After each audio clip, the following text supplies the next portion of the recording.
Hello everyone. एक बार फिर से आप सभी लोगों का स्वागत है अनअकैडमी के नीट यूजी गेस्ट प्लेटफॉर्म पे। और यहाँ पर हम अपनी प्रिपरेशन को और भी बेटर बनाते हैं रिवीजन्स के थ्रू। और ये सारा रिवीजन हम करते हैं क्वेश्चंस के थ्रू। हम हर एक चैप्टर को रिवीजन करते टाइम यहाँ पर क्या करते हैं कि उस चैप्टर से रिलेटेड जितने भी पीवाईक्यूज पूछे गए हैं या उस चैप्टर से रिलेटेड जितने भी सैम्पल प्रॉब्लम्स हो सकती हैं, उन सारी प्रॉब्लम्स को पार्ट्स में करके वीडियोस में डाल देते हैं। और इन सारे वीडियोस का आपको पीडीएफ टेलीग्राम पे मिल जाता है, जो कि डिस्क्रिप्शन लिंक में अवेलेबल है। तो अभी तक हम लोगों ने थर्मोडायनेमिक्स का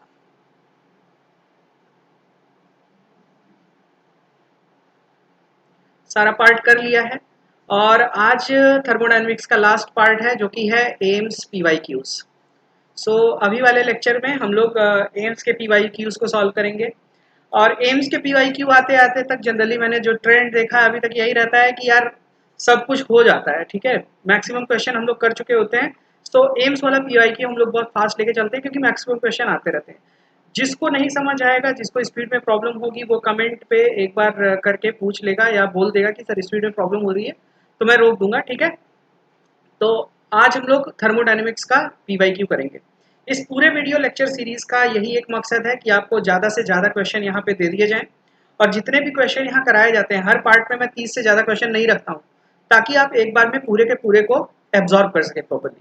सो अब अभी मैं करा दूंगा, तो फिर आप लोग टेलीग्राम से जाके उसका पीडीएफ भी कलेक्ट कर सकते हैं और इस पीडीएफ को सॉल्व, पीडीएफ में ये सारे क्वेश्चन होंगे, उनको एक बार आप रिवाइज कर लीजिएगा, ठीक है। तो आज का लेक्चर शुरू करने से पहले हम लोग कुछ इंपॉर्टेंट बातें कर लेते हैं। जैसा कि मेरा नाम शुभम श्रीवास्तव है और मैंने अपनी पोस्ट ग्रेजुएशन कर रखी है बनारस यूनिवर्सिटी से। और इसके साथ ही साथ मेरी ऑल इंडिया रैंक 22 रही थी केमिकल साइंसेज CSIR नेट में। और मैं पिछले 7 से ज़्यादा सालों से आप जैसे बच्चों को पढ़ा रहा हूँ। सो आई होप आप लोगों को मेरा ये लेक्चर अच्छा लगेगा और आप लोगों की हेल्प करेगा, ठीक है। तो बढ़ते हैं आगे की तरफ। और उससे पहले कि आप इंडिया के सबसे अच्छे ऑनलाइन लर्निंग प्लेटफॉर्म पे जुड़ चुके हैं, जो कि है अनअकैडमी। और अगर अभी आप तक आपने सब्सक्रिप्शन नहीं लिया है तो प्लीज़ अनअकैडमी का सब्सक्रिप्शन ले लीजिए। ये सब्सक्रिप्शन के बाद आपको मिलते हैं इंडिया के सबसे अच्छे ऑनलाइन एजुकेटर्स एक ही लैपटॉप स्क्रीन के सामने। और इन सारे प्लस सब्सक्रिप्शन का खास बात यह है कि यहाँ आपको डेली लाइव क्लासेस मिलेंगी, एक वेल स्ट्रक्चर्ड कोर्स मिलेगा, आपकी असेसमेंट करने के लिए डेली लाइव टेस्ट और क्विजेज हैं। और अगर गलती से आपका कोई लेक्चर मिस हो जाता है तो आप रिकॉर्डेड वीडियोस के फॉर्म में उस लेक्चर को देख सकते हैं। और ये सारी चीज़ें आपको मिलती हैं बहुत ही कम दामों पे। आप देख सकते हैं कि अदर कोचिंग इंस्टीट्यूट से ये प्राइस कितना कम है, ओके। तो मैं आप लोगों को यही सजेस्ट करूंगा कि आप लोग 2 साल या 1 साल के सब्सक्रिप्शन के लिए जाइए।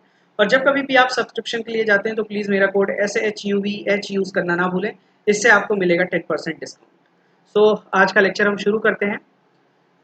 इस तरीके के क्वेश्चन हम बहुत सारे कर भी चुके हैं, ठीक है। और एक बार देख लेते हैं। कह रहा है कि delta H0 for CO2 CO and H2O gases are इतना इतना इतना। So the standard enthalpy change for the reaction. इस रिएक्शन के लिए अगर इंथैल्पी चेंज देखा जाए, सो इंथैल्पी चेंज क्या होना चाहिए इस रिएक्शन के लिए। इस रिएक्शन का जो इंथैल्पी चेंज आएगा वो आएगा enthalpy of CO plus enthalpy of H2O minus enthalpy of CO2। और अगर हम H2 की बात करें, सो H2 की जो इंथैल्पी होती है वो ज़ीरो होती है, because it is a pure substance. Pure substances का ज़ीरो लिया जाता है। तो CO2 का कितना है हमारा, CO2 का कितना है -393.5। और CO का कितना है -110.5। और H2O का कितना है -241.8। तो इनको एक बार कलेक्ट कर लेते हैं। 8 5 13 और 1 2 2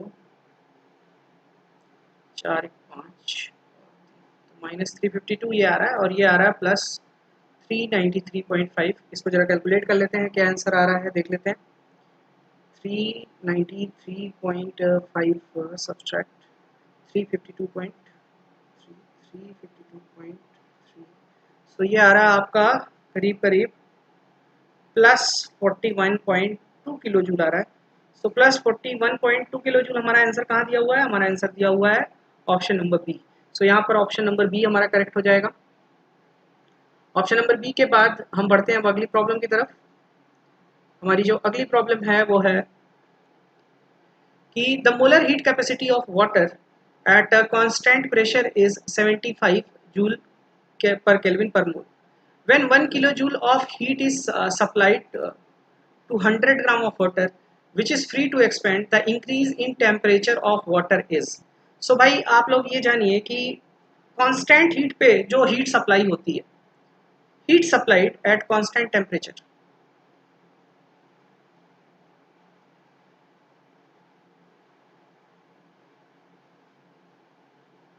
constant pressure, sorry, heat supplied at constant pressure को ही हम डेल्टा एच कहते हैं. हेलो एवरीवन, है ना. और delta H is equal to क्या होता है, N C P delta T. ठीक है, तो डेल्टा टी पूछ रहा है, आपको बोला है कि ये 1 किलो जूल दिया है, मतलब 1000 जूल दिया हुआ है. नंबर ऑफ मोल्स कितने हैं, 100 ग्राम का मतलब हो गया 100/80. ठीक है, और सीपी वैल्यू कितनी दी हुई है, 75 दी हुई है. सो डेल्टा टी निकालना है, तो डेल्टा टी हमारा निकल जाएगा. डेल्टा टी हो जाएगा तुम्हारा 100 से ये कट जाएगा, ये हो जाएगा 180 divided by 75. So 180 divided by 75 कितना आ जाएगा, अप्रॉक्सीमेटली 2.4 केल्विन. ठीक है, सो हेलो आकाश, 2.4 मतलब सी ऑप्शन यहाँ करेक्ट हो जाएगा. ये 2017 का क्वेश्चन था. बढ़ते हैं अगले प्रॉब्लम की तरफ. कह रहा था स्टैंडर्ड इंथैल्पीज ऑफ, मैंने ये बोला था कि थर्मोकेमिकल इक्वेशन का आप लोग अच्छे से प्रैक्टिस कर लीजिएगा, डेफिनेशंस अच्छे से क्लियर कर लीजिएगा, सारा कुछ हो जाएगा. सो कह रहा है the standard enthalpies of combustion for C6H6 graphite H2O, ये इतना. So what is the standard enthalpy of formation of C6H6. सो भाई कंबशन के लिए मतलब क्या हुआ, कंबशन का मतलब हुआ कि C6H6 को ऑक्सीजन के प्रेजेंस में जलाया गया तो कार्बन डाइऑक्साइड बनेगा और क्या बनेगा, H2O बनेगा. और कितना कितना बनेगा, ये 6 बनेगा, ये 3 बनेगा, बैलेंस कर लिया. 12 3 15, तो ये 15/2 हो जाएगा. उसी तरीके से ग्रेफाइट को जब गर्म करोगे तो क्या बनेगा, CO2 बनेगा. और अगर हम हाइड्रोजन को करेंगे तो हाइड्रोजन का जो रिस्पेक्टिव ऑक्साइड है वो क्या है, H2O है, ये बन जाएगा. ओके, सो इसमें कितनी एनर्जी रिलीज हुई, -3270 किलो जूल पर मोल. इसमें कितना रिलीज हुआ, -394. और इसमें कितना रिलीज हुआ, -286. ठीक है, किलो जूल पर मोल. ये सारी एनर्जीज रिलीज हुई हैं. आपसे पूछा किसके लिए जा रहा है, आपसे पूछा जा रहा है enthalpy of formation of C6H6. सो अभी मैंने बात की थी कि इंथैल्पी ऑफ फॉर्मेशन का मतलब क्या होता है, किसी सब्सटेंस का 1 मोल में, यानी कि C6H6 का 1 मोल कार्बन और हाइड्रोजन से बनाओ, तो कार्बन से बनाओगे तो C6C यूज करोगे प्लस 3H2 यूज करोगे. सो आपको डेल्टा H इस पर्टिकुलर प्रोसेस का पता करना है कि इसका डेल्टा H कितना होगा. सो अब आप ये इक्वेशन जो दी हुई है, इक्वेशन 1, इक्वेशन 2 और इक्वेशन 3, इन तीनों इक्वेशन से आप ये वाली इक्वेशन ऑब्टेन कैसे करोगे. सो ये वाली इक्वेशन अगर आपको ऑब्टेन करनी है, so it is very simple. अगर हम इक्वेशन नंबर 2 में 6 से मल्टीप्लाई कर दें और इक्वेशन नंबर 3 में 3 से मल्टीप्लाई कर दें और उसमें से आपकी इक्वेशन नंबर 1 को सब्सट्रैक्ट कर दें, तो ये इक्वेशन हमको मिल जाती है. तो जब ये सारे ऑपरेशन हमको इक्वेशन पे करने से ये इक्वेशन मिल रही है, सो हीट डेटा के साथ भी यही होगा. इसलिए रिक्वायर्ड आंसर क्या होगा हमारा, 6 इंटू 2 का डेटा क्या है, 6 इंटू 2 का डेटा क्या है, -394 प्लस 3 इंटू 3 का डेटा क्या है, -286. और फिर इसके बाद माइनस माइनस क्या हो जाएगा, प्लस हो जाएगा 3270. तो इतने किलो जूल आंसर आना चाहिए. एक बार कैलकुलेट करके देख लेते हैं कितना आ रहा है. ठीक है, ये आ रहा है तुम्हारा 394 इंटू 6 प्लस 286 इंटू 3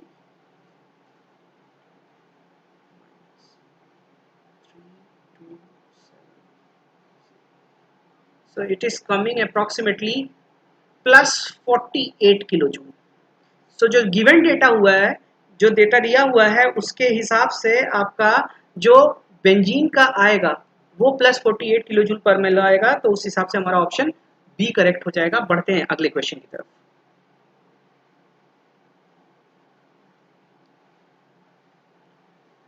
आज की क्लास में कोई है नहीं क्या, कोई आंसर कर ही नहीं रहा यार. देखो, choose the reaction in which delta H is not equal to.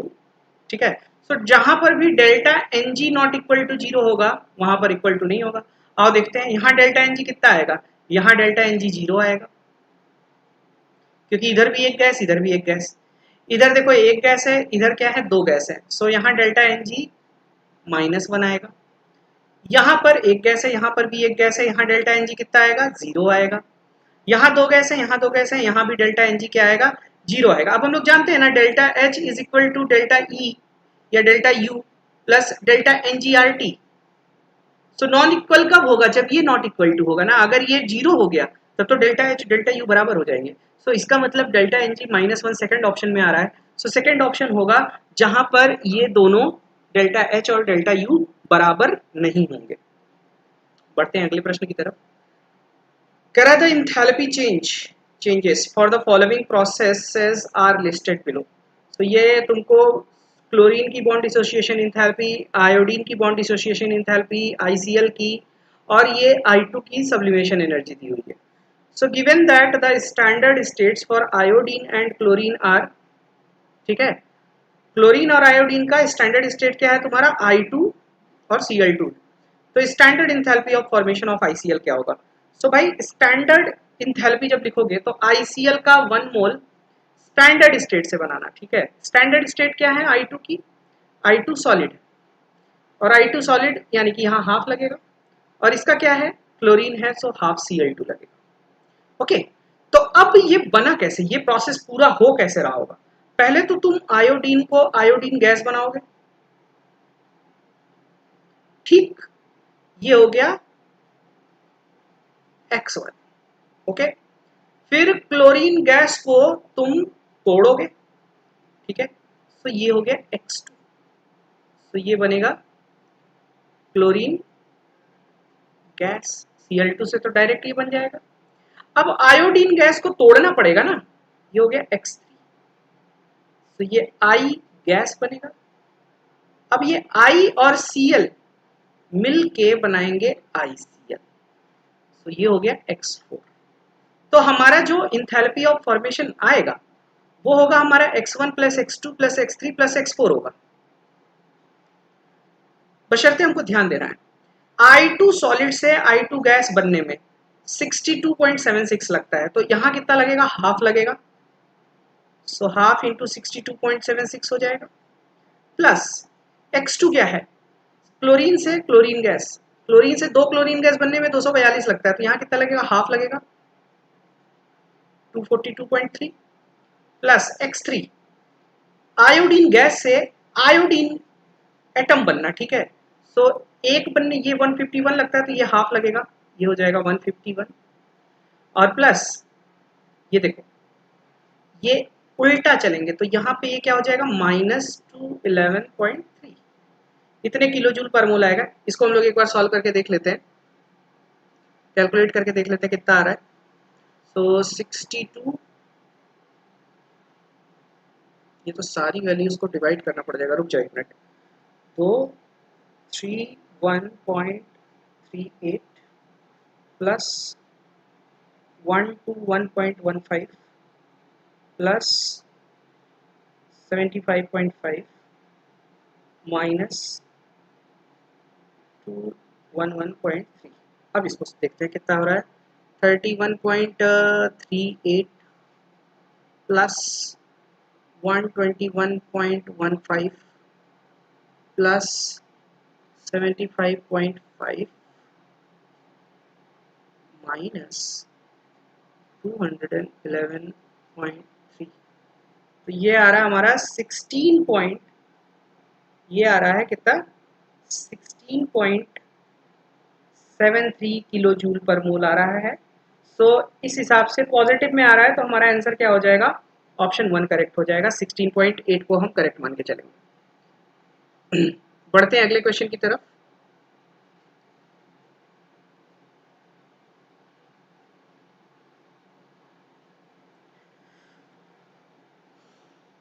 Following reaction occurs in an automobile, ऐसा क्वेश्चन मैंने कराया था, तो अभी लास्ट में ही कराया था शायद, ठीक है। तो ये देखो यहाँ डेल्टा एच पूछ रहा है। सो एक्सोथर्मिक रिएक्शन है, एक्सोथर्मिक रिएक्शन है तो डेल्टा एच निगेटिव होगा, ठीक है, क्योंकि रिएक्शन क्या है, एक्सोथर्मिक, कंबशन रिएक्शन एक्सोथर्मिक होती है।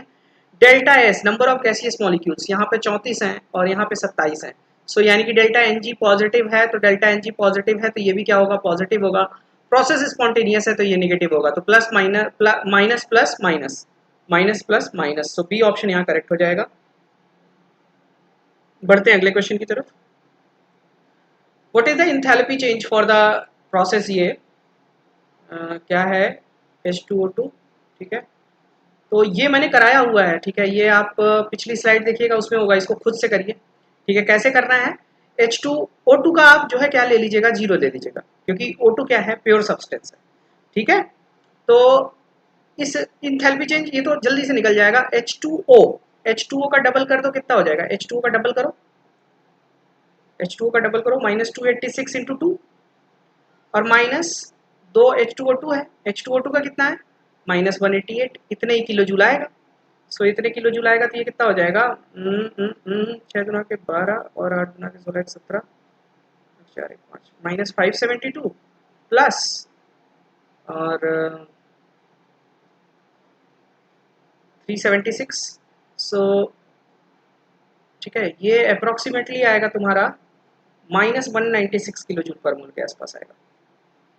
सो उस हिसाब से अपना ऑप्शन ए करेक्ट हो जाएगा यहाँ पर, A option will be the correct one. हाँ ये वाला करवाया था, सेम क्वेश्चन है, ओके। कह रहा है कि the delta HF nought for CO2, CO and H2O gas are इतना, इतना और इतना, the standard enthalpy change in kilo joule for the reaction. Simple, इसको आप लोग खुद से कर सकते हैं। Delta H of reaction is equal to summation of enthalpy of product minus summation of enthalpy of reactant. इसको खुद से करिए आप लोग। नेक्स्ट कह रहा है which of the following condition favours the reduction of a metal oxide to metal, reduction of metal oxide to metal, ये रिएक्शन को कौन फेवर करेगा, ठीक है, कौन सी कंडीशंस फेवर करेगी। सो अगर हम देखें, so reduction of metal oxide, reduction of metal oxide into metal is opposite of this reaction ना। अगर हम मेटल को मेटल ऑक्साइड में कन्वर्ट करते हैं, मेटल को मेटल ऑक्साइड में कन्वर्ट करते हैं, तो ये कैसी रिएक्शन होती है, इसको हम लोग क्या बोलते हैं, ऑक्सीडेशन बोलते हैं या कंबशन बोलते हैं। और कंबशन कैसा प्रोसेस होता है, एक्सोथर्मिक होता है, और एक्सोथर्मिक प्रोसेस के लिए डेल्टा H क्या होता है, निगेटिव होता है, ओके। सो अब ये अगर ये प्रोसेस मेटल का मेटल ऑक्साइड में कन्वर्जन एक्सोथर्मिक है, सो मेटल ऑक्साइड का मेटल में कन्वर्जन क्या हो जाएगा, एंडोथर्मिक हो जाएगा। और एंडोथर्मिक प्रोसेस के लिए डेल्टा H क्या होता है, पॉजिटिव होता है। सो यानी कि यहां पर डेल्टा H हमारा क्या होगा, पॉजिटिव होगा। तो ये दो ऑप्शन तो गलत हो गए, डेल्टा H नेगेटिव वाले। अब कह रहा है कि टी डेल्टा S क्या होना चाहिए, टी डेल्टा S क्या होना चाहिए। So T delta S positive होना चाहिए, क्योंकि स्पॉन्टेनियस होने के लिए delta G is equal to delta H minus T delta S। Delta H positive आ रहा है ना, डेल्टा H पॉजिटिव आ रहा है। सो टी डेल्टा S तुम्हारा क्या होना चाहिए, नेगेटिव होना चाहिए ना, नेगेटिव होना चाहिए ना, अरे कह रहा हूँ पॉजिटिव होना चाहिए ना, क्योंकि ये पॉजिटिव होगा तभी तो ये इसमें से सब्ट्रैक्ट होगा और मोर नेगेटिव की तरफ ले जाएगा। अगर टी डेल्टा एस नेगेटिव हो गया तब तो ये पॉजिटिव हो जाएगा। सो फेवरेबल कंडीशन क्या है, ऑप्शन ए है, ठीक है, ऑप्शन ए है, क्योंकि टी डेल्टा एस अगर नेगेटिव हुआ तो minus T delta S positive हो जाएगा, डेल्टा एच पॉजिटिव है ही, डेल्टा जी पॉजिटिव हो जाएगा, वो प्रोसेस कभी होगा ही नहीं। सो टी डेल्टा एस पॉजिटिव होना जरूरी है ताकि minus T delta S favourable condition की तरफ लेके जा सके। वैसे अगर यहाँ पर एक ऑप्शन ये दिया होता कि T delta S positive at high temperature, तो और अच्छा ऑप्शन होता वो, ठीक है। एट एनी टेम्परेचर नहीं होगा, क्योंकि ये नेगेटिव है ना, ये नेगेटिव हो गया, ये नेगेटिव हो गया तो एट एनी टेम्परेचर ये फेवर करेगा ही नहीं, क्योंकि सब कुछ पॉजिटिव आ जाएगा, डेल्टा जी पूरा पॉजिटिव आ जाएगा, ओके। अब देखो इस तरीके का क्वेश्चन मैंने कराया था, मैंने बोला था कि इस तरीके के क्वेश्चन कई बार आते रहे हैं, ठीक है, आपके बॉन्ड डिसोसिएशन इंथैल्पी से related question. So bond dissociation enthalpy में एक चीज का ध्यान रखना होता है, और वो चीज क्या होती है, मैंने आप लोगों को बताया था कि कभी भी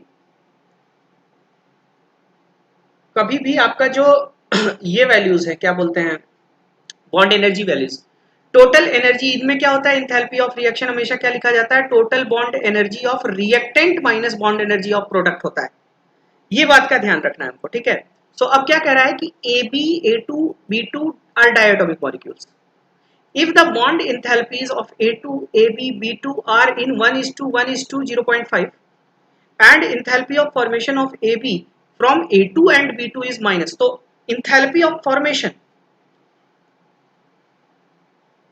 enthalpy of formation का मतलब क्या हुआ, मैंने पहले भी बोला है कि आप लोग ये रिएक्शंस अच्छे से देख लीजिएगा। AB का इंथैल्पी ऑफ फॉर्मेशन अगर लिखना है तो 1 मोल ऑफ AB का formation through A and B, तो ये क्या हो जाएगा, half A2 plus half B2, means this is talking about this reaction. और ये दिया हुआ है डेल्टा H इसका कितना, -100 किलो जूल दिया हुआ है। ओके, तो अब ये देखो, इसका जो इंथैल्पी ऑफ रिएक्शन लिखा जाना चाहिए बॉन्ड एनर्जी के टर्म में, वो होना चाहिए half bond energy of A2 plus half bond energy of B2 minus bond energy of AB, ये लिखा होना चाहिए। अब दिया हुआ है कि बॉन्ड एनर्जीज का जो रेशियो है वो A2, AB और B2 के लिए क्या है, 1:1:0.5 है। तो यानी कि अगर ये A है तो ये भी A होगा और ये बॉन्ड एनर्जी क्या होगी, A/2 होगी। तो आओ देख लेते हैं, हमको A2 का निकालना, मतलब we have to calculate A। तो आओ देखते हैं, ये -100 है, हाफ A2 का कितना दिया हुआ है, A दिया हुआ है, हाफ B2 का कितना दिया हुआ है, A/2 दिया हुआ है, माइनस AB का कितना दिया हुआ है, A दिया हुआ है।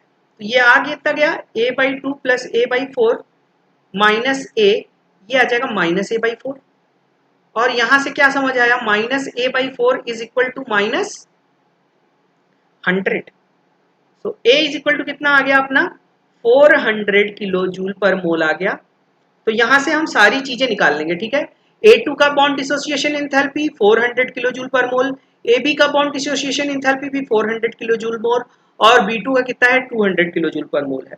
सो इस हिसाब से आप A2 का पूछा है A2 का बता सकते हैं क्वेश्चन में, अगर B2 का पूछता B2 का भी बता लेते, डी ऑप्शन करेक्ट हो जाएगा। बढ़ते हैं अगले क्वेश्चन की तरफ। इस तरीके के बहुत क्वेश्चन मैंने करा दिए हैं, तो अब सब रिपीट ही हो रहा है उस तरीके से देखा जाए तो, ठीक है, ऑलमोस्ट सारे क्वेश्चन रिपीट ही हो रहे हैं। तो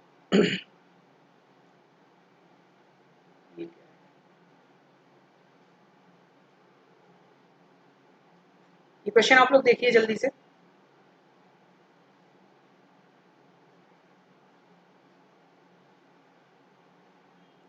क्या कह रहा है, enthalpy of combustion of CH4, C2H6, C3H8 ये दिया हुआ है। So enthalpy of combustion of hexane can be predicted as, hexane, okay, एक के लिए कितना हो गया, ओके, दो के लिए इतना हो गया, तीन के लिए इतना हो गया। तो इसमें कुछ रेगुलर पैटर्न दिख रहा है क्या, इसमें कुछ रेगुलर पैटर्न दिख रहा है, 158, हाँ 158। अगर हम देखें रेगुलर पैटर्न, CH4 के लिए कितना है, -210.8 है, और C2H6 के लिए कितना है, C2H6 के लिए कितना है, -368. ये अच्छा क्वेश्चन है, ठीक है। ये देखा जाए तो मैथ्स का सवाल है, अर्थमेटिक प्रोग्रेशन का, 526.2। इनमें अगर डिफरेंस देखें, सो इसके पीछे डिफरेंस कितना आ रहा है, इसके पीछे डिफरेंस कितना आ रहा है, 368.4 -210.8। इसके बीच डिफरेंस आ रहा है 157.6 का। यहाँ पे डिफरेंस देखें, यहाँ पे डिफरेंस देखें कितना आ रहा है, 526.2 -368, यहाँ भी आ रहा है 157.8 का, ठीक है, 157.8 का डिफरेंस आ रहा है। सो अब आओ देखते हैं कि हेक्सेन के लिए क्या होना चाहिए। तो भाई जो C4H8 आएगा, C4H8 के लिए अब यहाँ पे प्लस कितना हो जाना चाहिए, 158 हो जाना चाहिए। ओके, प्लस 158 हो जाना चाहिए। C5H ये C4H10 के लिए, C5H12 के लिए यहाँ पर प्लस 158.2 हो जाना चाहिए। सो भाई C6H14 के लिए क्या हो जाना चाहिए, 158.4 और प्लस हो जाना चाहिए। तो आप क्या करो, 526 में अभी मैं समझा देता हूँ कैसे हुआ। 526 में ऐड कर दो 158 प्लस ऐड कर दो 158.2 प्लस ऐड कर दो 158.4, तो ये आ जाएगा 1000.6 किलो कैलोरी पर मोल। सो आंसर होना चाहिए अप्रॉक्सीमेटली 1000 किलो कैलोरी होना चाहिए। सो ऑप्शन अपना 3 करेक्ट हो जाएगा, माइनस में आएगा ये, ठीक है। ऑप्शन अपना सी करेक्ट हो जाएगा। सबको समझ आया है, सबको समझ आया ये वाला क्वेश्चन? नहीं समझ आया तो मैं एक बार फिर से दोहरा दे रहा हूं। सभी लोगों को ये क्वेश्चन कैसे हुआ ये समझ आया है? एक बार यस या नो लिख के भेज दो, यस या नो लिख के बता दो कि ये क्वेश्चन सबको समझ आया है या नहीं आया है। जल्दी से जल्दी से कमेंट करके आप लोग बता दीजिए कि ये क्वेश्चन समझ आया है या नहीं आया है। सबको आ गया समझ में? देखिए मैंने क्या किया, बस पैटर्न चेक किया है कि CH4 के लिए इतना है तो 2 कार्बन पे इतना बढ़ गया, डिफरेंस निकाल लिया। तीसरे कार्बन पे कितना बढ़ गया निकाल लिया। तो पैटर्न मुझे सेम दिखाई दिया कि ये इतने इतने का ही बढ़ रहा है, ठीक है। तो अब आप 4 के लिए भी उतना बढ़ा लो, 5 के लिए उतना बढ़ा लो, 6 के लिए उतना बढ़ा दो, तो ऐड करके आ गया। सो ये देखा जाए तो केमिस्ट्री का क्वेश्चन नहीं था, मैथ्स में अर्थमेटिक प्रोग्रेशन का क्वेश्चन था ये। अब कह रहा है कि which of the following processes take place with decrease in entropy. Decrease in entropy का मतलब क्या हुआ कि प्रोसेस में एंट्रोपी घट रही हो। एंट्रोपी घटने का मतलब क्या हो रहा हो, और ऑर्डर्ड हो जा रहा हो। जल्दी से इसका आप लोग आंसर करके बताइए, जल्दी से आंसर बताइए मुझे, जल्दी से इसका ऑप्शन आंसर में दीजिए, क्या आंसर होगा।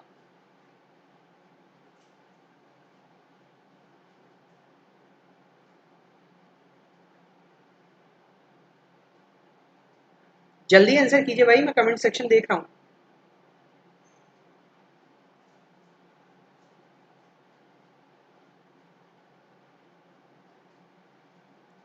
यार कोई कमेंट सेक्शन में आंसर ही नहीं कर रहा है क्या यार, कोई पढ़ ही नहीं रहा है क्या? जल्दी बताओ यार।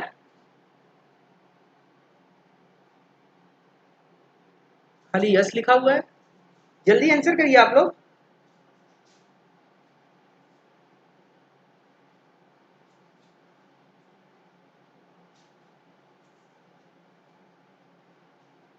किसी का कोई आंसर ही नहीं आ रहा, मैं ही बता देता हूँ भाई। देखो सॉलिड से अगर सॉलिड से गैस में जा रहे हैं, सॉलिड से गैस में जा रहे हैं, एंट्रोपी बढ़ रही है तो डेल्टा एस क्या होगा, पॉजिटिव होगा, इंक्रीज इन एंट्रोपी हुआ। शुगर वाटर से सोल्यूशन बन जा रहा है, शुगर भैया सॉलिड होता है और ये सोल्यूशन में चला जा रहा है तो एंट्रोपी बढ़ जा रही है, तो यहाँ भी डेल्टा एस क्या होगा, पॉजिटिव होगा। देखो यहाँ गैस है, अमोनिया गैस है और HCl भी गैस है, और यहाँ सॉलिड बढ़ जा रहा है तो डिक्रीज इन एंट्रोपी है। ये क्या है, decrease in entropy. Decrease in entropy का मतलब होता है मोर ऑर्डर्ड हो जाना। तो यहाँ क्या हो रहा है, गैसेस क्या हो जा रही है, सॉलिड में कन्वर्ट हो जा रही है। अब ये देखो गैस गैस फिर से मिक्सचर बना लेना, एंट्रोपी तो या तो जीरो रहेगी या तो बढ़ेगी, ठीक है, क्योंकि गैसेस मिक्सचर ही बनेगा। तो सी ऑप्शन है जहां पर आप गैस से सॉलिड में जा रहे हो, और गैस से सॉलिड में जाने का मतलब होता है एंट्रोपी,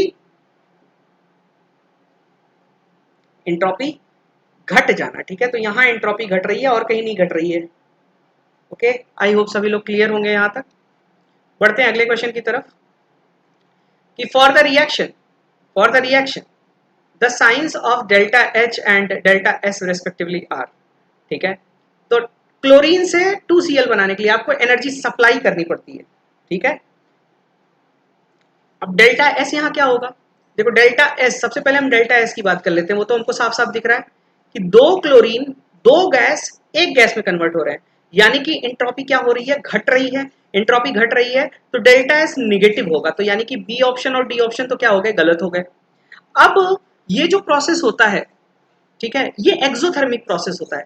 सो एक्सोथर्मिक प्रोसेस होगा तो डेल्टा एच भी निगेटिव होगा। सो यहाँ पर क्या ऑप्शन हो जाएगा, सी ऑप्शन करेक्ट हो जाएगा। आई होप सभी लोग समझ गए होंगे। सभी लोगों को समझ आ गया होगा? मैं बहुत ज्यादा फास्ट तो नहीं पढ़ा रहा हूं, मैं बहुत ज्यादा फास्ट तो नहीं पढ़ा रहा हूं, आप लोग जरा आंसर कर दीजिए। बिल्कुल बिल्कुल सी होगा। सभी लोगों को ये बात समझ आई है ना, सी कैसे होगा? सी कैसे होगा ये बात सबको समझ आई है? नहीं समझ आई? देखो, दो क्लोरीन गैस है ना बेटा, दो क्लोरीन गैस है, तो दो क्लोरीन गैस हैं और उससे एक क्लोरीन गैस में चले जा रहे हैं। ठीक है, अच्छा अच्छा, स्पीड से ही है, ठीक है ठीक है ठीक है ठीक है। क्वेश्चन की तरफ आगे बढ़ते हैं फिर। कह रहा 1 mole of an ideal gas at 300 kelvin is expanded isothermally from an initial volume of 1 litre to 10 litre, the value of delta E for this process is. बहुत क्वेश्चन कर चुके हैं, कम ऑन जल्दी आंसर करो, जल्दी answer करो, तुम लोग जल्दी आंसर करो। 2010 का ये प्रॉब्लम है, जल्दी से आंसर करो यार, जल्दी से। इसका किसी का गलत नहीं आना चाहिए, कई बार हम बता चुके हैं। जल्दी बताइए आप लोग, जल्दी जल्दी जल्दी जल्दी। What will be the answer of this question?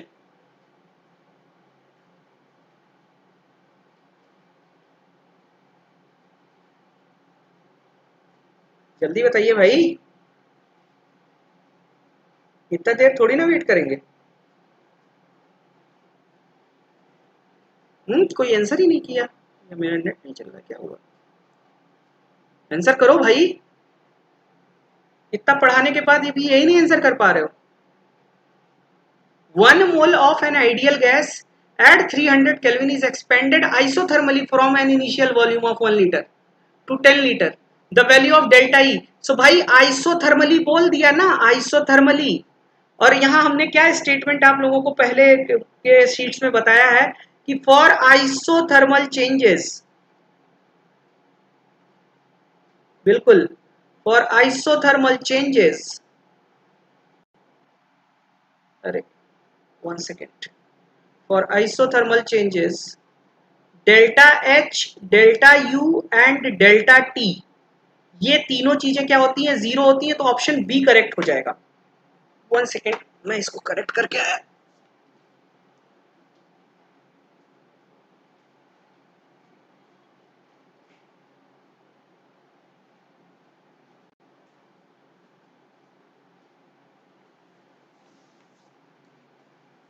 सो इस क्वेश्चन से हाँ, इसका जीरो आंसर होगा, बिकॉज प्रोसेस कैसा है हमारा? आइसोथर्मल है। बढ़ते हैं अगले क्वेश्चन की तरफ। बिल्कुल बिल्कुल बिल्कुल। स्टैंडर्ड इंथैल्पी ऑफ कंबशन, इस तरीके का क्वेश्चन भी मैंने कराया था, तो किया क्या था? The standard enthalpy of combustion at 25 degree Celsius for hydrogen cyclohexene. इसको भी आप लोग खुद से कर सकते हैं, ये मैंने करा रखा है। जल्दी से इसको करके बताइए, सेल्फ करके बताइए, जल्दी इसका आंसर दीजिए।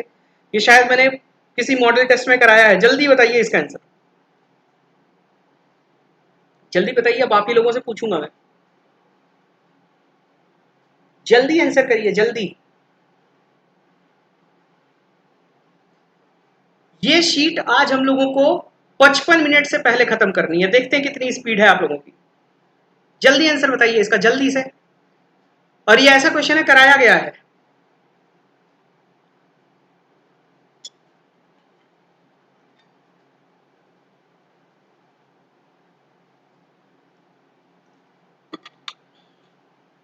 कोई आंसर ही नहीं कर रहा है यार, क्या कैलकुलेशन स्पीड है यार तुम लोगों की, जल्दी करो।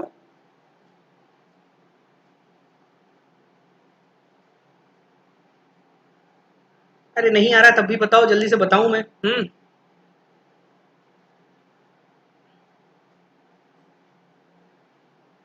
Calculate calculate.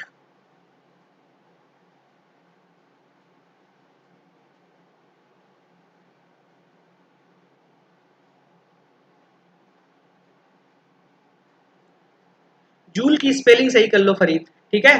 सो जिसका नहीं हुआ है वो एक बार देख ले, इसका आंसर 121 -121 आएगा, -121 किलो जूल, बिल्कुल बी ऑप्शन करेक्ट होगा। और कैसे करेंगे?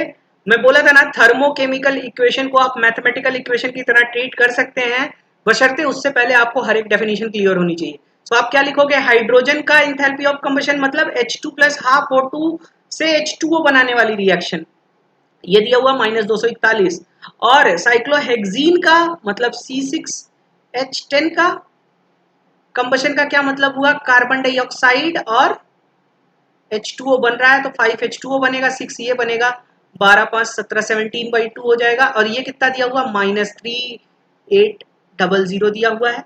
और साइक्लोहेक्सीन हेक्सेन का कितना दिया हुआ है C6H12 प्लस 9O2 हो जाएगा, ठीक है, 6CO2 प्लस 6H2O ये हो जाएगा। और ये दिया हुआ -3920।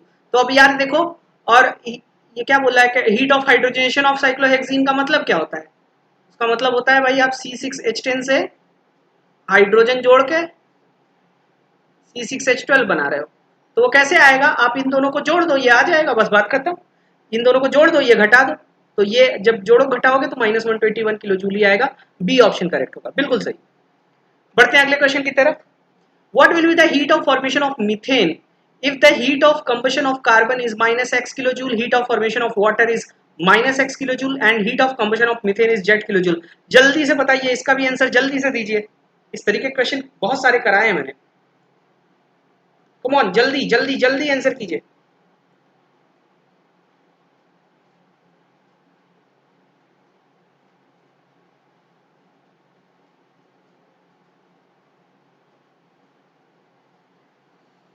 आंसर कर रहे हैं सब लोग या टाइम वेस्ट करते हो तुम लोग? तड़ातड़ स्पीड होनी चाहिए भाई, 30 सेकंड के अंदर आंसर आ जाना चाहिए तुम लोगों का। तो what will be the heat of formation of methane, किसका पूछा है? Heat of formation of methane मतलब CH4 का एक मॉलिक्यूल, ग्रेफाइट और हाइड्रोजन का 2 मॉलिक्यूल, इससे डेल्टा H क्या होगा ये पूछा जा रहा है। सो ये निकालेंगे हम कैसे, दिया क्या क्या है देखो, दिया क्या क्या है, heat of combustion of carbon मतलब ग्रेफाइट प्लस O2 से CO2, ये दिया हुआ है -x, ठीक है। Heat of formation of water यानी कि H2O from H2 plus half O2, ये दिया हुआ है कितना, -y।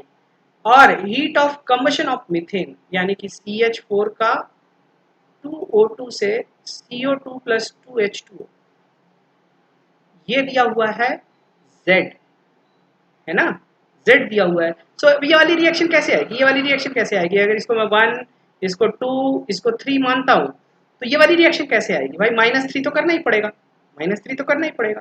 सो यानी कि 1 प्लस 2 इंटू 2 -3 आंसर आ जाएगा। सो 1 का मतलब हो गया -x, 2 इंटू 2 का मतलब हो गया -2y और -z, ठीक है, -z। सो अपना आंसर क्या आ जाएगा, -x -2y -z, -x -2y -z answer आएगा अपना, ठीक है। तो उस हिसाब से ऑप्शन सी करेक्ट हो जाएगा, सी करेक्ट होगा, ठीक है, सी करेक्ट होगा। देख लो -2y है ना, क्योंकि इसको घटा रहे हैं और ये प्लस जेड है, क्वेश्चन में क्या दिया हुआ है देखना, ये प्लस जेड दिया हुआ, बाकी सब -y और -x दिए हुए हैं। सो साइन का ध्यान रखना है ना। बढ़ते हैं आगे। For a reaction at all temperature, ये कितनी बार हम बता चुके हैं, delta G negative, delta G is equal to delta H minus T delta S, भैया ये निगेटिव रखना है। सो डेल्टा जी तो निगेटिव रहे ही, डेल्टा एच भी निगेटिव रहे और डेल्टा एस पॉजिटिव हो जाए, ठीक है। Delta G negative, delta H negative और डेल्टा एस पॉजिटिव हो जाए हर टेम्परेचर पे, ये स्पॉन्टेनियस होगा, डी ऑप्शन करेक्ट है, इसमें ज्यादा दिमाग लगाने की जरूरत नहीं। बढ़ते हैं अगले क्वेश्चन की तरफ। The enthalpy change delta H for the reaction, the internal energy change delta U will be, फिर से वही क्वेश्चन, ये देखो मॉडल क्वेश्चंस करने से कितना फायदा होता है, सिमिलरिटी मिलती है। तो और एक ही तरीके के क्वेश्चन आप 4-5 बार कर लेते हो ना, ऋषिका ए नहीं होगा किसी का, गलत है, आप एक बार फिर से देख लो। अभी मैंने कितनी बार बताया कि delta H is equal to delta U plus delta N G R T, ये चीज होती है। अब ये रिएक्शन जो दी हुई है N2 प्लस 3H2 2NH3, ये सब गैसेस है, ये सब के सब गैसेस। सो इन सब गैसेस में अगर हम डेल्टा एन जी निकालें तो हमारा कितना आ रहा है, 2 - 4 यानी कि -2 आ रहा है। सो -2 आ रहा है तो काम हो गया अपना। क्या पूछा है, डेल्टा यू पूछा है, डेल्टा एच दिया हुआ है, डेल्टा एच दिया हुआ है कितना, -92.38 किलो जूल। तो भैया किलो जूल को जूल में बदल लेना वरना गलती हो जाएगी ना। डेल्टा यू नहीं पता है, -2 जूल की बात चल रही है तो 8.314 इनटू टेम्परेचर इज 298। सो अपना डेल्टा यू जो आएगा, डेल्टा यू आ जाएगा -92380 प्लस 2 इंटू 8.314 इंटू 298। इसको जरा कैलकुलेट कर लेते हैं, कैलकुलेट कर हम करते हैं तो कितना आ रहा है ये, कितना आ रहा है, 2 इंटू 8.314 इंटू 298, ठीक है, ये आ रहा है अप्रॉक्सीमेटली -92380 प्लस 4955, इतने जूल आ रहा है। इसको सॉल्व कर लेते हैं, माइनस माइनस 92 माइनस 92380, ये आ रहा -87 जूल। इसको किलो जूल में बदलोगे तो कितना हो जाएगा, -87.42 किलो जूल हो जाएगा। तो उस हिसाब से -87.42 किलो जूल कौन सा ऑप्शन दिख रहा है, बी ऑप्शन करेक्ट हो जाएगा हमारा। तो यहाँ बी ऑप्शन करेक्ट है, बी ऑप्शन करेक्ट है, ठीक है। बढ़ते हैं अगले क्वेश्चन की तरफ। कह रहा है कि for a phase change, for a phase change H2O liquid से किस में जा रहा है, लिक्विड से सॉलिड में जा रहा है, समझ रहे, 0 डिग्री सेल्सियस और 1 बार पे। तो 0 डिग्री सेल्सियस पे मेल्टिंग होती है, ठीक है, और एट मेल्टिंग पॉइंट या फिर एट बॉइलिंग पॉइंट जो आपका सब्सटेंस होता है, जो आपका सब्सटेंस होता है वो किसमें होता है, वो होता है इक्विलिब्रियम में होता है। किसमें होता है, इक्विलिब्रियम में। यहां पर क्या है, इक्विलिब्रियम है। So for equilibrium delta G is equal to 0। तो अपना डेल्टा जी यहां कितना हो जाएगा, 0 हो जाएगा, ठीक है। तो आंसर कितना आ गया, so the answer will be first option, delta G is equal to 0, ठीक है। बढ़ते हैं अगले क्वेश्चन की तरफ, बढ़ते हैं अगले क्वेश्चन की तरफ। अगला क्वेश्चन क्या है कि for a spontaneous process the correct statement. अरे यार ये तो बहुत इजी है, बहुत ही इजी है।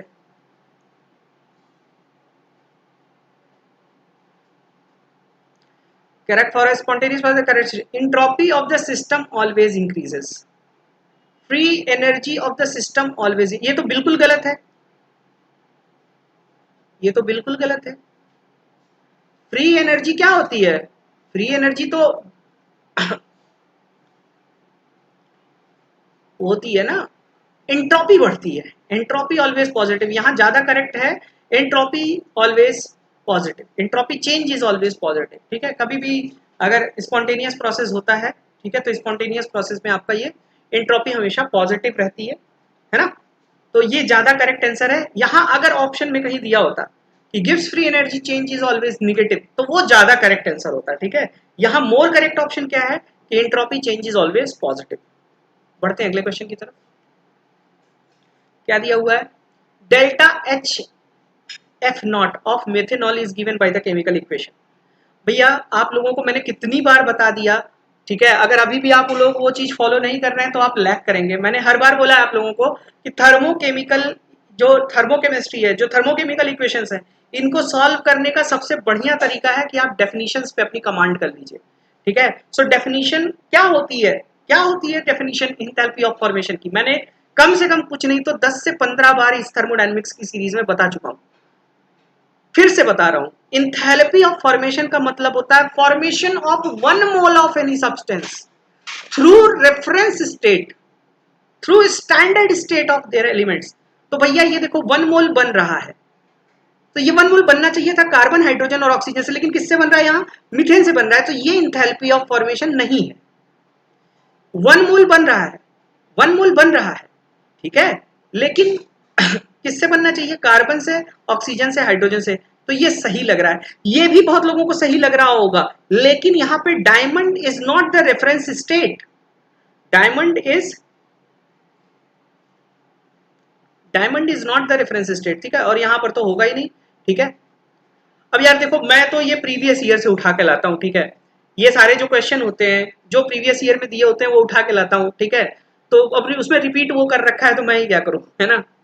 अब उससे क्या है कि देख ही रहे हो तुम लोग क्या लेवल है, ठीक है, बहुत कठिन नहीं पूछता है, समझ आया फरीद, ठीक है, करवा चुके हैं तो अच्छी बात है। देखो अब ये क्या कह रहा है, for a reaction 2NH3 gaseous. अब ये एजर्शन रीजन वाले क्वेश्चन है, तो मैं फिर से एक बार बता दूं, एजर्शन सही है, रीजन सही है, करेक्ट एक्सप्लेनेशन है, हम लोग ए बोलेंगे, एजर्शन सही है, रीजन सही है, एक्सप्लेनेशन नहीं सही है, बी बोलेंगे, एजर्शन सही है, रीजन गलत है, सी बोलेंगे, एजर्शन गलत है, रीजन गलत है, डी बोलेंगे, और एक्सेप्शनल केस में अगर एजर्शन गलत है, रीजन सही है, सो ई बोलेंगे। ई वाला वैसे अब नहीं आता है, पुराना क्वेश्चन अगर होगा तो उसमें फंस जाएगा, ठीक है। सो ये आप लोग जरा मुझे बताइए क्या कह रहा है, एजर्शन कह रहा है for a reaction 2NH3 gaseous से N2 और 3H2 दे रहा है, तो बोला है डेल्टा H ज्यादा है, enthalpy change is always greater than internal energy change. जल्दी बताइए ये सही होगा या गलत होगा, सभी लोग आंसर कीजिए, एक आदमी के आंसर करने से नहीं होगा। कमेंट सेक्शन में कोई आ ही नहीं रहा है।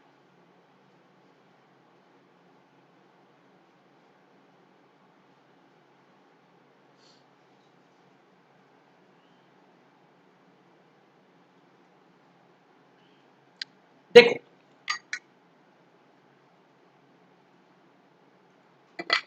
जहां तक बात है आपके डेल्टा एच और डेल्टा ई में रिलेशन की, तो वो हम लोग कम से कम कुछ नहीं 50वीं बार डिस्कस कर रहे हैं। Delta H is equal to delta E plus delta N G R T.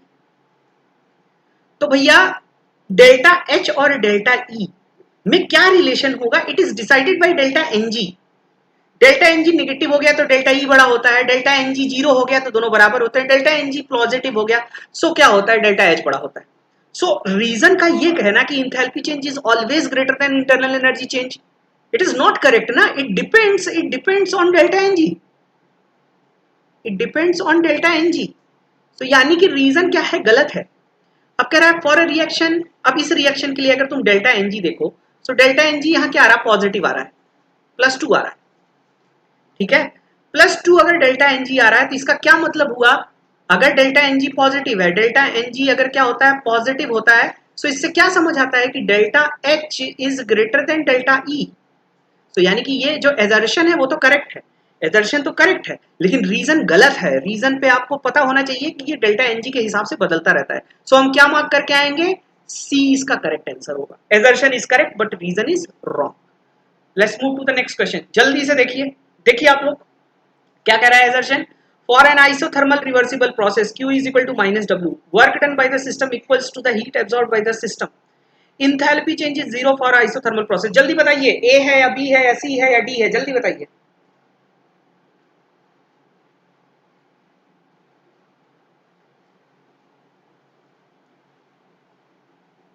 जल्दी बताइए भाई।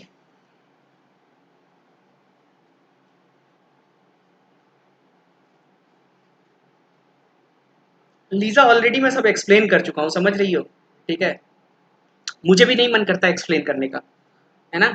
मैं बस चाहता हूं कि जो यहाँ लिमिटिंग रिएजेंट है, लिमिटिंग रिएजेंट समझती हो ना, जो सबसे कम समझने वाला बच्चा वो भी समझ पाए, इसलिए मैं इतना करके चलता हूँ, वरना मुझे चिल्लाने का शौक नहीं है।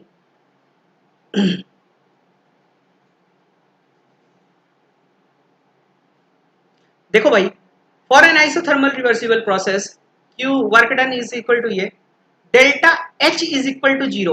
सो ये देखो फॉर आइसोथर्मल प्रोसेस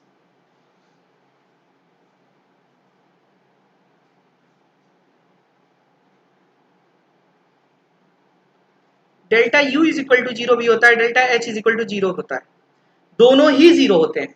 और फर्स्ट लॉ ऑफ थर्मोडायनेमिक्स क्या कहता है, फर्स्ट लॉ ऑफ थर्मोडायनेमिक्स क्या कहता है, delta U is equal to Q plus W। तो अगर ये 0 होगा तो Q प्लस W मतलब Q is equal to -W हो जाएगा। तो यानी कि ये स्टेटमेंट करेक्ट है, लेकिन रीजन भी करेक्ट है, डेल्टा एच भी 0 होता है, लेकिन एक्सप्लेनेशन सही नहीं हो पाया। एक्सप्लेनेशन सही तब होता जब ये बोलता कि internal energy change is 0 for isothermal process, अगर यहाँ लिखा होता तो वो करेक्ट एक्सप्लेनेशन होता। तो both are correct, both are correct, but this explanation is not true for assertion, so इसका क्या हो जाएगा, बी हो जाएगा।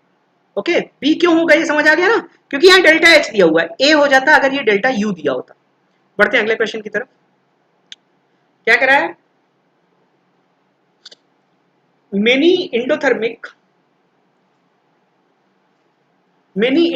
reactions that are not spontaneous at room temperature becomes spontaneous at high temperature. Entropy of the system increases with increase in temperature. देखा जाए, बताओ भाई, इंडोथर्मिक रिएक्शन, इंडोथर्मिक रिएक्शन का मतलब क्या होता है, जिसका डेल्टा एच क्या हो, पॉजिटिव हो। सो अब अगर डेल्टा एच पॉजिटिव है, delta G is equal to क्या होता है, delta G is equal to क्या होता है, delta H minus T delta S, है ना, delta H minus T delta S होता है। सो अगर पॉजिटिव है तो फेवरेबल होगा, स्पॉन्टेनियस नहीं होगा। तो कह रहा many endothermic reaction that are not spontaneous at room temperature, मतलब इस टेम्परेचर पे डेल्टा एच का वैल्यू ज्यादा है, becomes spontaneous at high temperature. So at high temperature, this value will become more negative. If this value is becoming more negative, so what will happen, overall value will become negative and delta g eventually will be negative. So process leading to spontaneous process. ठीक है, सो ये बात तो ये सही कह रहा है, ये आपका जो स्टेटमेंट है इसका, कि जो एंडोथर्मिक रिएक्शन रूम टेम्परेचर पे स्पॉन्टेनियस नहीं होती हैं, हाई टेम्परेचर पे स्पॉन्टेनियस हो जाती हैं, तो एजर्शन इज करेक्ट। अब एजर्शन करेक्ट है, entropy of the system increases with increase in temperature, ये भी सही है, लेकिन क्या ये डेल्टा जी को एक्सप्लेन कर पाया, इसको ये बोलना चाहिए था कि टेम्परेचर बढ़ाने पे T delta S more positive होता है, तो ये मोर नेगेटिव हो जाता है, तब वो करेक्ट एक्सप्लेनेशन होता। सो ये सही बात है, लेकिन प्रॉपर एक्सप्लेनेशन नहीं है हमारे फर्स्ट स्टेटमेंट की। Entropy of the system increases with increase in temperature, so उससे क्या मतलब है हुआ उसका, ठीक है, इसको ये बोलना चाहिए था बिकमिंग मोर नेगेटिव। सो उस हिसाब से इसका हमारा बी ऑप्शन होना चाहिए, बी होना चाहिए इसका आंसर। बढ़ते हैं अगले क्वेश्चन की तरफ।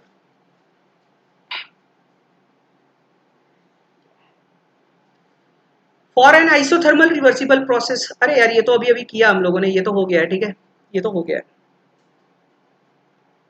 कह रहा है कि when a salt such as NaCl dissolves the Na plus and Cl minus ions, leaving the crystal lattice acquire for greater freedom, है ना। In thermodynamic terms, the formation of solution occurs with a favorable change in free energy. That is, delta H has a high positive value and T delta S a low negative value. जरा इसको पढ़िएगा। हाँ वो वाला same question है, तो उसमें कोई दिक्कत नहीं। ये वाला बताओ जल्दी से।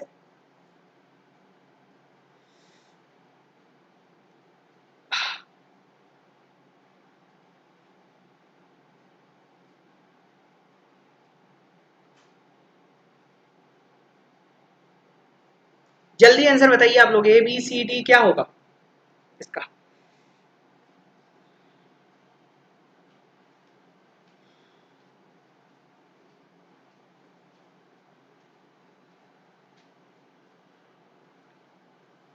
भैया बताओ इसका यार, ABCD क्या होगा।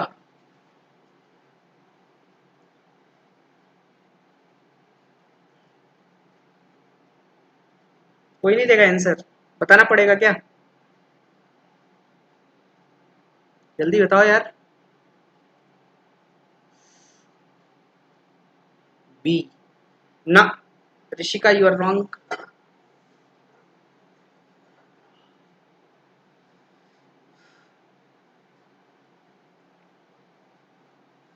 देखो बात को समझना मेरे, तुम लोग सब लोग अब इधर देखो, है ना, वो सवाल मैं करा देता हूँ। NaCl क्या होता है,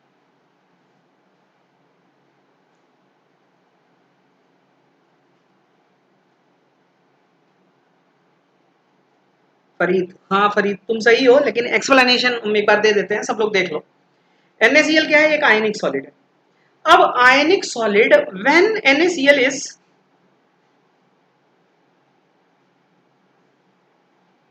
इन solid state,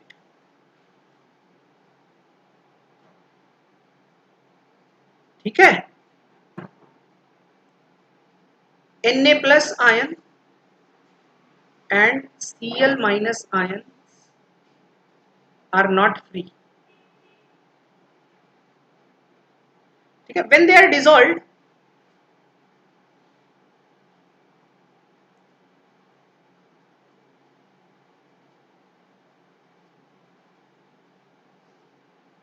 they become more free to move. भैया सोल्यूशन में जाते ही अपने Na+ और Cl- आयन में टूट जाते हैं, सोल्यूशन के अंदर तो मूव कर सकते हैं ना। तो जब ये सोल्यूशन के अंदर मूव कर सकते हैं तो इसका मतलब क्या हुआ कि एदर्शन तो सही बात कह रहा है, एदर्शन तो सही बात कह रहा है ना कि जब NaCl को डिसॉल्व किया गया तो अब Na+ और Cl- के पास ज्यादा फ्रीडम है। दूसरी चीज ये कह रहा है कि इन thermodynamic terms the formation of solution occurs when a favourable change in free energy.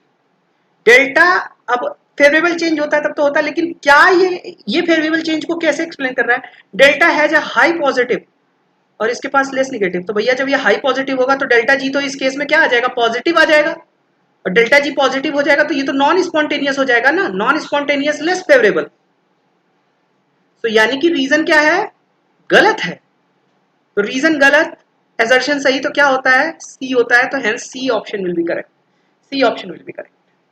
I hope सब लोगों को समझ आया होगा। बढ़ते हैं आगे।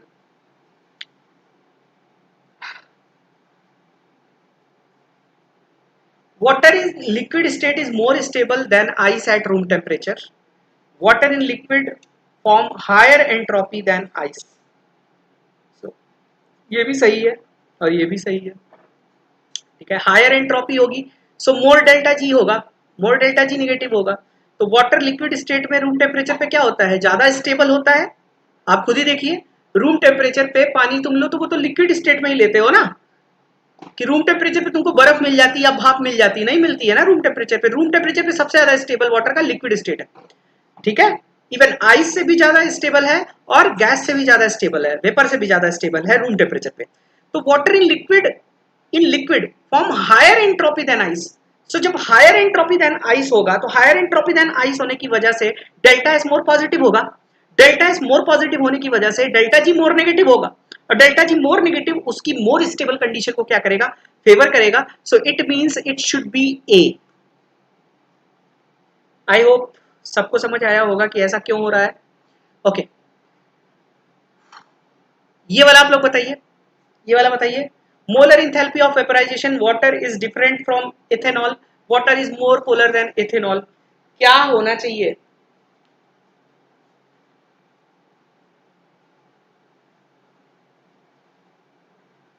जल्दी बताइए इसका क्या होगा, इसका ए बी सी डी क्या होगा?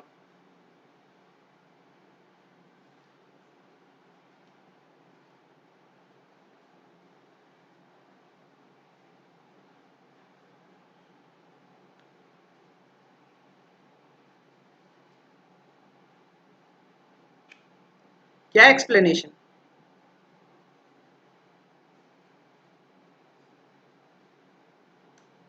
जल्दी बताओ यार।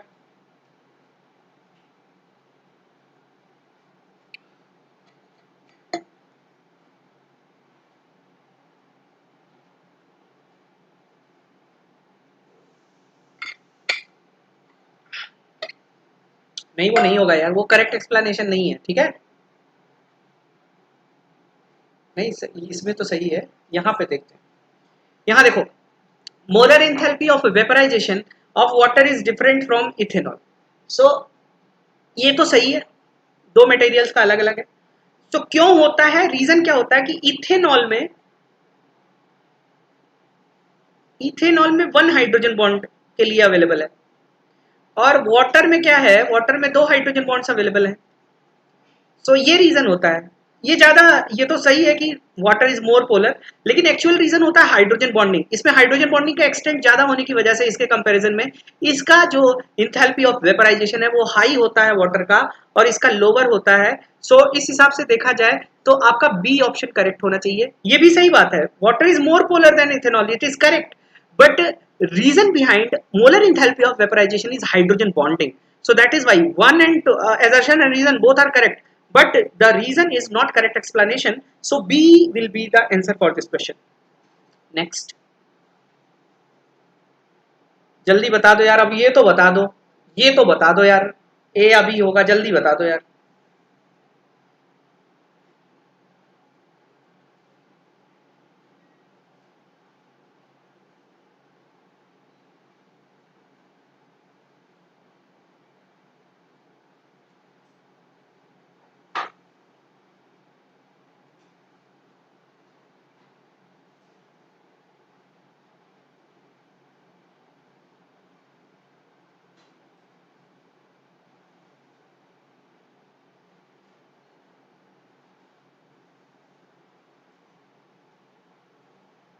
कोई बी बोल रहा है, कोई ए बोल रहा है। देखो देखो कह रहा है delta H and delta E are, अब ये सबको बता लेना चाहिए था, ठीक है, देखते हैं कितने लोग सही बताएं। Delta H and delta E are almost same for the reaction. So मैंने क्या बताया था, डेल्टा एन जी अगर जीरो होगा तो सेम रहेगा, तो यहाँ डेल्टा एन जी जीरो है, सो इसलिए डेल्टा एच और डेल्टा ई सेम होंगे। Assertion is correct. All reactants and products are gases, reactant और प्रोडक्ट दोनों गैस हैं, ये भी सही है, लेकिन करेक्ट एक्सप्लेनेशन नहीं है। ऐसा नहीं होता है कि अगर रिएक्टेंट और प्रोडक्ट दोनों गैस हैं डेल्टा एच और डेल्टा ई जो है बराबर होगा। आप फाइबर प्रोसेस देख लीजिए, उसमें भी रिएक्टेंट प्रोडक्ट दोनों गैसेस हैं, लेकिन डेल्टा एच और डेल्टा ई बराबर नहीं होता। रीजन क्या था कि डेल्टा एन जी जो है क्या है, डेल्टा एन जी क्या है, number of gaseous moles are same, ये बोलता अगर तो हम मान लेते बात कि करेक्ट एक्सप्लेन कर रहा है, लेकिन ये करेक्ट एक्सप्लेन नहीं कर रहा है, तो इसका क्या हो जाएगा, बी हो जाएगा। ठीक है, all reactants products and gases, but ये करेक्ट एक्सप्लेनेशन नहीं है, सो बी होगा। सो बी आप लोगों को तुरंत बताना चाहिए था। ठीक है, हाँ बिल्कुल डेल्टा एनजी से होगा। सो इसी के साथ हमारा थर्मोडायनेमिक्स क्या हुआ, थर्मोडायनेमिक्स फिनिश्ड।